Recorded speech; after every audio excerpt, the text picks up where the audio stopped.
Bhagavad Gita as it is. Chapter 2, Text 13. Dehinosmin yata dehe kaumaram yauvanam jara tata dehantara prapter dhirastatra na muhyati. Synonyms: Dehinaha, of the embodied, asmin, in this, yatha, as, dehe, in the body, kaumaram, boyhood, yauvanam, youth, jara, old age, tatha, similarly, dehantara, transference of the body, praptihi, achievement, dhiraha, the sober, tatra, thereupon, na, never, muhyati, deluded. Translation: As the embodied soul continually passes in this body from boyhood to youth to old age, the soul similarly passes into another body at death. The self-realized soul is not bewildered by such a change. Purport: Since every living entity is an individual soul, each is changing his body every moment, manifesting sometimes as a child, sometimes as a youth, and sometimes as an old man. Yet, the same spirit soul is there and does not undergo any change. This individual soul finally changes the body at death and transmigrates to another body. And since it is sure to have another body in the next birth, either material or spiritual, there was no cause for lamentation by Arjuna on account of death, neither for Bhishma nor for Drona, for whom he was so much concerned. Rather, he should rejoice for their changing bodies from old to new ones, thereby rejuvenating their energy.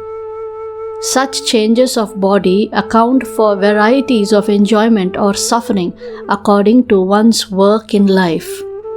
So, Bhishma and Drona, being noble souls, were surely going to have either spiritual bodies in the next life, or at least life in heavenly bodies for superior enjoyment of material existence. So, in either case, there was no cause for lamentation. Any man who has perfect knowledge of the constitution of the individual soul, the supersoul, and nature, both material and spiritual, is called a dhira, or a most sober man. Such a man is never deluded by the change of bodies. The Mayavadi theory of oneness of the spirit soul cannot be entertained on the ground that spirit soul cannot be cut into pieces as a fragmental portion. Such cutting into different individual souls would make the Supreme cleavable or changeable, against the principle of the Supreme Soul being unchangeable. As confirmed in the Gita, the fragmental portions of the Supreme exist eternally, Sanatana, and are called Shara. That is, they have a tendency to fall down into material nature. These fragmental portions are eternally so, and even after liberation, the individual soul remains the same, fragmental. But once liberated, he lives an eternal life in bliss and knowledge with the personality of Godhead. The theory of reflection can be applied to the Supersoul who is present in each and every individual body and is known as the Paramatma, who is different from the individual living entity. When the sky is reflected in water, the reflections represent both the sun and the moon and the stars also. The stars can be compared to the living entities and the sun or the moon to the Supreme Lord. The individual fragmental spirit soul is represented by Arjuna, and the super soul is the personality of Godhead, Sri Krishna.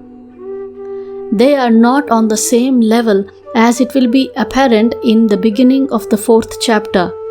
If Arjuna is on the same level with Krishna and Krishna is not superior to Arjuna, then their relationship of instructor and instructed becomes meaningless.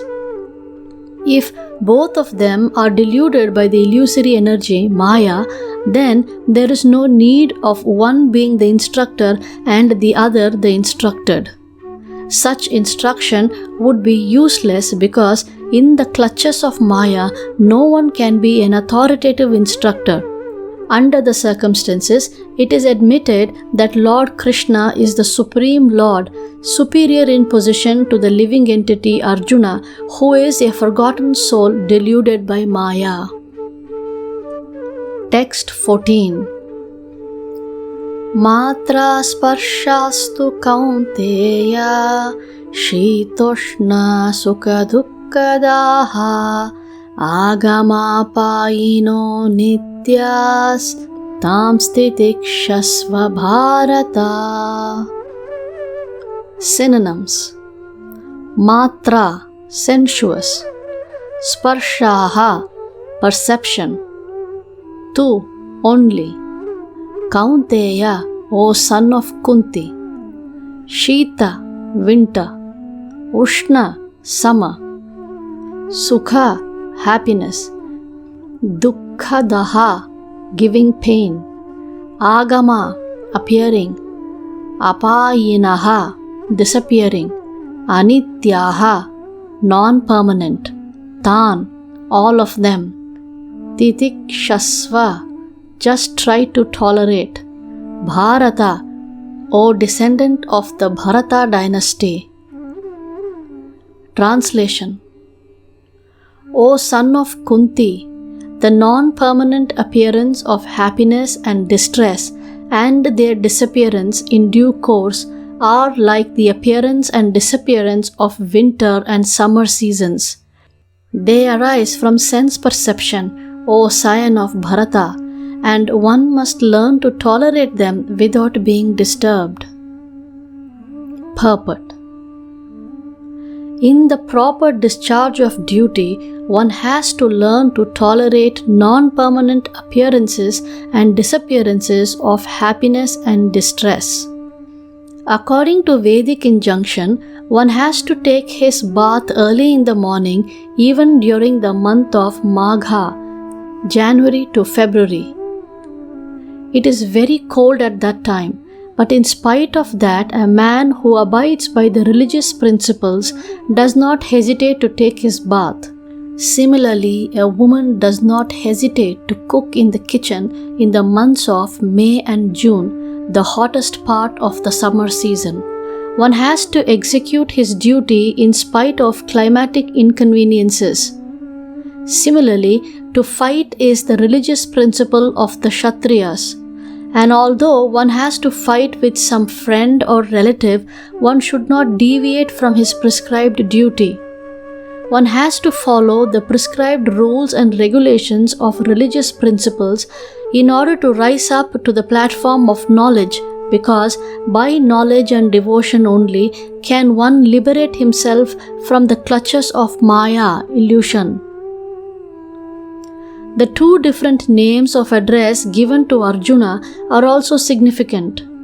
To address him as Kaunteya signifies his great blood relations from his mother's side, and to address him as Bharata signifies his greatness from his father's side. From both sides, he is supposed to have a great heritage. A great heritage brings responsibility in the matter of proper discharge of duties. Therefore, he cannot avoid fighting.